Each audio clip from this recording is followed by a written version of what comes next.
கடற்றொழில் சட்டத்தில் திருத்தம் மேற்கொள்ள வேண்டிய தேவை நீண்ட காலமாக காணப்படுகின்றது. 1979ஆம் ஆண்டு கொண்டுவரப்பட்ட சட்டமே காணப்படுகின்றது.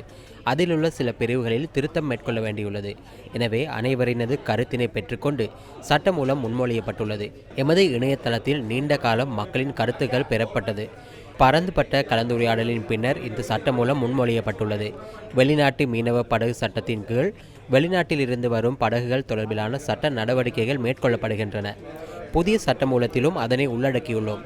வெளிநாட்டு படகுகள் தேவையற்ற விதத்தில் இலங்கை கடல் எல்லைக்குள் மீன்பிடி நடவடிக்கைகளில் ஈடுபடுமாயின் அதற்கு எதிரான சட்ட நடவடிக்கை எடுக்கும் வகையில் சட்டமூலம் தயாரிக்கப்பட்டுள்ளது. தற்போதுள்ள சட்டத்தின் பிரகாரமும் புதிய பரிந்துரைகளின் பிரகாரமும் வெளிநாட்டு படகுகள் இலங்கை கடல் எல்லையில் மீன்பிடி நடவடிக்கைகளில் ஈடுபடுமாயின் அதனை அரசுடைமையாக்க முடியும்.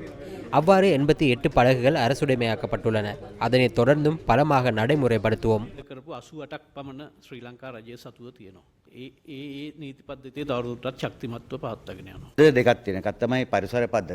இரண்டு கட்டமைப்புகள் உள்ளன. ஒன்று சுற்றுச்சூழல் கட்டமைப்பு, மற்றொன்று மனித கட்டமைப்பு. அரசாங்கமே இந்த கட்டமைப்பை கட்டுப்படுத்த வேண்டும். யார் மீன்பிடிக்க செல்லுகிறார்கள், எவற்றை பிடிக்கின்றனர், எங்கு சென்று பிடிக்கின்றனர், என்ன தொழில்நுட்பத்தை பயன்படுத்துகின்றனர், அதே போன்று எவற்றை செய்ய முடியும், எவற்றை செய்ய முடியாது, செய்ய முடியாதவற்றை செய்ய போனால் தண்டனை என்ன, இவற்றை நாம் கண்டிப்பாக கட்டுப்படுத்தாவிட்டால் இன்று எமது வழங்கலை நிலையான முறையில் நிர்வகிக்க முடியாது. இந்த அடிப்படையிலேயே நாம் சட்டமூலத்தை தயாரித்து வருகின்றோம்.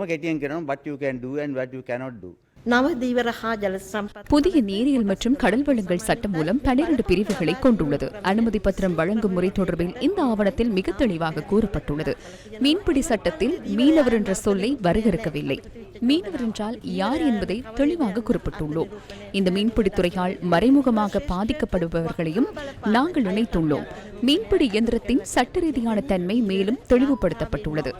படகுகளை 6 வகைகளாக வகைப்படுத்தி மீன்பிடி சமூகத்துக்காக தனித்துவமான விடயத்தை முன்னெடுத்துள்ளோம்.